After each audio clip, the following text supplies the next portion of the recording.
الصلاة في الإسلام مش مجرد عبادة، دي صلة بين عبد ضعيف ورب عظيم. كلمة صلاة نفسها جاية من معنى الوصل، يعني اتصال وقرب.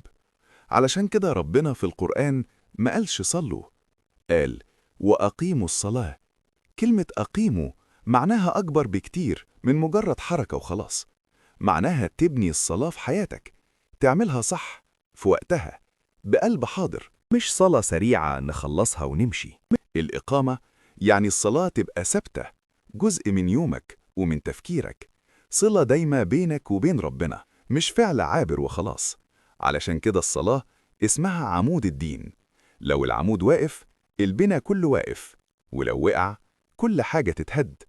النبي صلى الله عليه وسلم قال إن أول ما يحاسب به العبد يوم القيامة من عمله الصلاة، فإن صلحت صلح سائر عمله، وإن فسدت فسد سائر عمله.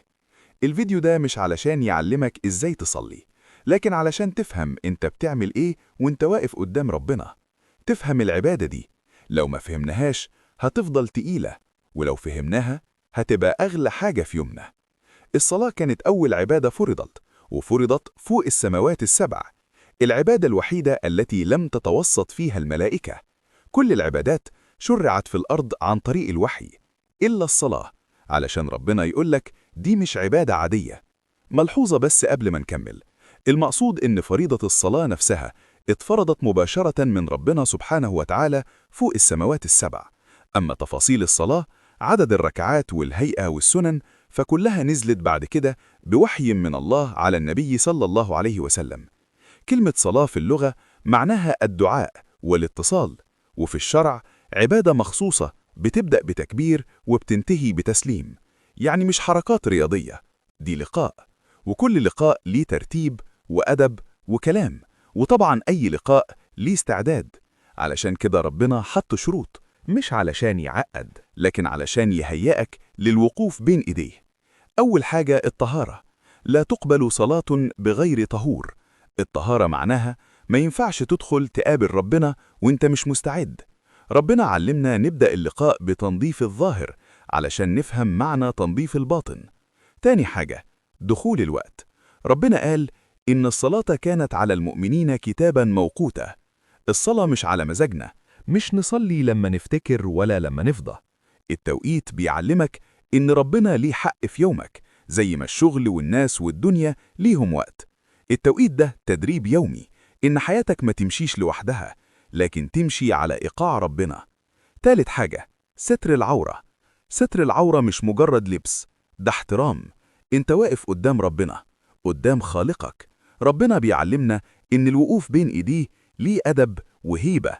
زي ما ينفعش تدخل مكان ليه هيبة من غير احترام، ما ينفعش تدخل الصلاة وقلبك وجسمك بلا وقار. رابع حاجة استقبال القبلة. ربنا مش محتاج اتجاه، لكن احنا اللي محتاجين. لما كل المسلمين يلفوا في نفس الاتجاه، ده معناه إن قلوبنا متفرقة، بس وجهتنا واحدة. وحدة الاتجاه في الصلاة علشان تتعلم وحدة المقصد في حياتك. خامس حاجة النية. النية معناها انت واقف عارف انت بتعمل ايه والمين، مش مجرد بتعمل حركة أو عادة. علشان كده النبي صلى الله عليه وسلم قال إنما الأعمال بالنيات. طيب ليه ربنا فرض الصلاة 5 مرات؟ إحنا بشر وبنغرق في الدنيا، شغل، فلوس، مشاكل، تفكير، ضغط. الدنيا بتسحبنا حتة حتة لحد ما ننسى نفسنا وننسى ربنا. فربنا برحمته حط الصلاة كنقط توقف موزعة على اليوم كله. النبي صلى الله عليه وسلم قال أرأيتم لو أن نهرا بباب أحدكم يغتسل منه كل يوم 5 مرات، هل يبقى من درنه شيء؟ قالوا لا يبقى من درنه شيء. قال فذلك مثل الصلوات ال5 يمحو الله بهن الخطايا. يعني زي ما المية بتنظف جسمك، الصلاة بتنظف روحك من الذنوب والغفلة. طيب ليه أول وضع في الصلاة الوقوف؟ علشان ده وضع احترام. ملوك الدنيا لما تكلمهم بتقف، أمال ملك الملوك. ربنا قال وقوموا لله قانتين، يعني وقوف فيه خشوع وسكون وتذلل لله، غير متكلمين ومخلصين العبادة لله. طيب ندخل على تكبيرة الإحرام. الله أكبر. أول ما تقول الله أكبر أنت بتعلن إعلان واضح، ربنا أكبر من همك وخوفك ومن اللي مستنيك بعد الصلاة ومن كل حاجة في الدنيا. من اللحظة دي الكلام ممنوع، الالتفات ممنوع، الأكل والشرب ممنوع. التكبير اسمه تكبيرة الإحرام علشان حاجات كانت عادي بقت محرمة، لأن العلاقة دي مقدسة. طيب ليه الفتحة في كل ركعة؟ النبي صلى الله عليه وسلم قال: لا صلاة لمن لم يقرأ بفاتحة الكتاب. ليه؟ علشان الفتحة حوار. قال رسول الله صلى الله عليه وسلم فيما يرويه عن ربه عز وجل: قسمت الصلاة بيني وبين عبدي نصفين، فنصفها لي ونصفها لعبدي، ولعبدي ما سأل. فإذا قال العبد: الحمد لله رب العالمين، قال الله: حمدني عبدي. وإذا قال: الرحمن الرحيم، قال الله: أثنى علي عبدي. وإذا قال: مالك يوم الدين، قال الله: مجدني عبدي. وإذا قال: إياك نعبد وإياك نستعين، قال: هذا بيني وبين عبدي، ولعبدي ما سأل. فإذا قال: اهدنا الصراط المستقيم صراط الذين أنعمت عليهم غير المغضوب عليهم ولا الضالين، قال: هؤلاء لعبدي ولعبدي ما سأل. انت مش مجرد بتقرأ، انت بتتكلم وربنا بيرد. طيب ليه الفتحة اسمها أم الكتاب؟ الفتحة اسمها أم الكتاب لأنها جمعت أهم معاني القرآن كله في 7 آيات بس: التوحيد والعبادة والدعاء والهداية. علشان كده العلماء قالوا كل القرآن شرح وتفصيل للمعاني اللي اتذكرت في الفتحة. وكلمة أم هنا معناها الأصل والتقدم، زي الإمام اللي بيتقدم الناس. وكمان اسمها فاتحة الكتاب لأنها من السورة التي يفتح بها القرآن الكريم لفظا وكتابة، ويفتح بها الصلاة، فهي أول كلام ربنا نبدأ بيه. كمان لسورة الفتحة أسماء تانية اسمها ال7 المثاني، لأنها 7 آيات وبنكررها في كل ركعة، وفيها ربنا يثني على نفسه والعبد يدعي ربنا. واسمها كمان القرآن العظيم، زي ما قال النبي صلى الله عليه وسلم: الحمد لله رب العالمين هي ال7 المثاني والقرآن العظيم الذي أوتيته.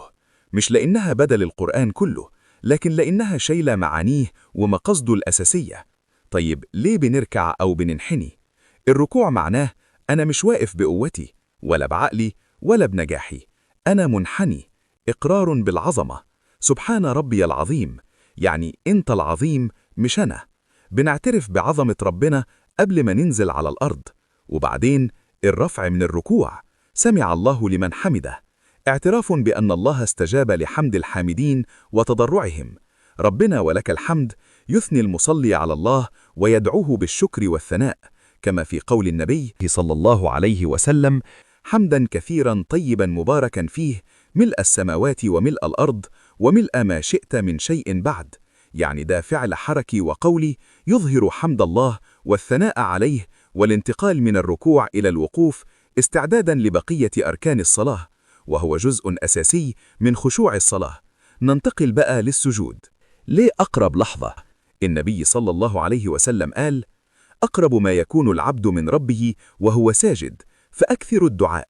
ليه؟ لأن أشرف حاجة فيك اللي هو وجهك بتحطه على الأرض، وده أعلى درجات الخضوع والتذلل لله، وساعتها بتبقى أقرب ما تكون لربنا، والدعاء في اللحظة دي بيبقى أقرب للإجابة. علشان كده ربنا قال: واسجد واقترب. الجلوس بين السجدتين مش بس حركة في الصلاة، دي راحة للجسم وتهدئة للنفس، بتخفف المجهود وتساعدك تكمل الصلاة بخشوع وتركيز أكتر. ننتقل بقى للتشهد والتسليم. الأول نفهم اللي بنقوله. التحيات لله، يعني كل السلام وكل التعظيم وكل البقاء والملك كله لله وحده. والصلوات، يعني كل العبادات وكل الدعاء وكل التقرب موجه لربنا بس. والطيبات، يعني كل كلام طيب وكل عمل صالح وكل نية نقية رايح لله. السلام عليك أيها النبي، ده دعاء إن ربنا يحفظ النبي صلى الله عليه وسلم من أي سوء ويزيد سلام وتشريف. ورحمة الله وبركاته، يعني بنسأل ربنا يفيض عليه بالرحمة ويزوده من كل خير وبركة. السلام علينا وعلى عباد الله الصالحين.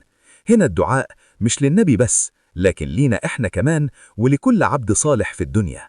أشهد أن لا إله إلا الله، يعني إعلان واضح وصريح إن مفيش معبود بحق غير ربنا وحده. وأشهد أن محمدًا عبده ورسوله، يعني بنقر إن محمد صلى الله عليه وسلم عبد لله قبل أي حاجة، ورسول أرسله يبلغنا الدين. اللهم صل على محمد وعلى آل محمد، يعني بنطلب من ربنا يفيض رحمته وثناؤه على النبي صلى الله عليه وسلم وعلى أهل بيته وكل اللي اتبعوه بإخلاص. كما صليت على إبراهيم وعلى آل إبراهيم، يعني بنطلب من ربنا يفيض على سيدنا محمد صلى الله عليه وسلم من الكرامة والفضل، زي ما أكرم سيدنا إبراهيم وخلى ذكره باقي في الناس. إنك حميد مجيد، يعني إقرار إن ربنا هو المستحق للحمد دايما، العظيم في صفاته وأفعاله، وكل اللي بيعمله كمال وعدل ورحمة. اللهم بارك على محمد وعلى آل محمد، يعني بنطلب من ربنا يزيد النبي صلى الله عليه وسلم وأتباعه خير وبركة ونور وثبات على الحق، ويغمرهم بفضله، كما باركت على إبراهيم وعلى آل إبراهيم، زي ما ربنا وسع البركة على سيدنا إبراهيم وذريته المؤمنة. بنطلب نفس البركة لسيدنا محمد صلى الله عليه وسلم وأمته. إنك حميد مجيد، تأكيد تاني إن ربنا كريم وعظيم، ومن كرمه إنه يبارك لأنبيائه وأوليائه. طيب ليه سيدنا إبراهيم بالذات؟ لأن سيدنا إبراهيم دعا ربنا يخلي ليه ذكر جميل في الناس، وربنا استجاب وخلى اسمه مذكور لحد دلوقتي في كل الأديان. فعشان كده ربنا علمنا نذكره في صلاتنا، ونربط بينه وبين سيدنا محمد صلى الله عليه وسلم في الدعاء والمقام. التسليم في الصلاة فقهياً هو اللي بيحلل لك كل اللي كان ممنوع في الصلاة، زي الكلام والحركة والالتفات، ولكن ليه كمان معنى أعمق، كأنك بتقول يا رب أنا وقفت قدامك وناجيتك وسمعت كلامك، ودلوقتي خارج من الصلاة وأنا راضي بحكمك، مسلم أمري ليك. عشان كده التسليم مش كلمة بتتقال وخلاص، ده ختام لقاء. طيب بعد ما عرفنا كل ده، نسينا نتكلم عن روح الصلاة، الخشوع. ربنا قال قد أفلح المؤمنون الذين هم في صلاتهم خاشعون. الخشوع يعني حضور القلب، فهم اللي بتقوله، إحساس إنك واقف قدام ربنا، مش شرط دموع لكن قلب حاضر. دلوقتي بقى نعرف أثر الصلاة. تكفير الذنوب، تمسح الخطايا زي ما المية تمسح الأوساخ، وخصوصا لو قلبك حاضر وخاشع. تثبيت القلب، تحس بالسلام النفسي والطمأنينة وتواجه ضغوط الدنيا براحة. صلة بالله، تقوي علاقتك بالرب، تحس بالقرب منه وتطلب عونه واستغاثته. الخشوع والتدبر، تفرغ عقلك من كل هموم الدنيا وتخلي قلبك مركز على ربك. النهي عن الفحشاء والمنكر، تخليك بعيد عن السلوكيات السيئة والمحرمات. تربية النفس، تعلمك الحكمة والعدل والدقة في مواعيدك وتصرفاتك. ضبط السلوك، تخليك أمين وصادق في كل شيء. راحة النفس، تقلل الخوف والحزن وتزود صبرك. قوة العزيمة، تعطيك قدرة تواجه المشاكل وتزيد من قيمتك وثقتك بنفسك. الانضباط، تخليك ملتزم وتحافظ على أداء واجباتك في وقتها. الصلاة في حقيقتها هدية من ربنا، دعوة للراحة وراحة البال، مش شوية حركات بنعملها وخلاص، دي تواصل روحي عميق بينك وبين اللي خلقك. الصلاة مناجاة بينك وبين ربنا، بتطلع اللي في قلبك وتاخد قوة وطمأنينة تهديك وسط زحمة الدنيا. مع كل ركوع وسجود ودعاء همومك بتخف وذنوبك بتتغسل، وتحس إنك بتتسند على ربنا مش لوحدك. النبي صلى الله عليه وسلم قال وجعلت قرة عيني في الصلاة، يعني راحة قلبه وسروره وتمام نعيمه في الصلاة. الصلاة مش تكليف بس، الصلاة ملجأ، ولما تفهمها كده هتدخلها وانت مشتاق، مش مستني تخلص أو شايفها عبء أو واجب تقيل. ما تنساش تعمل سبسكرايب للقناة ولايك وشير.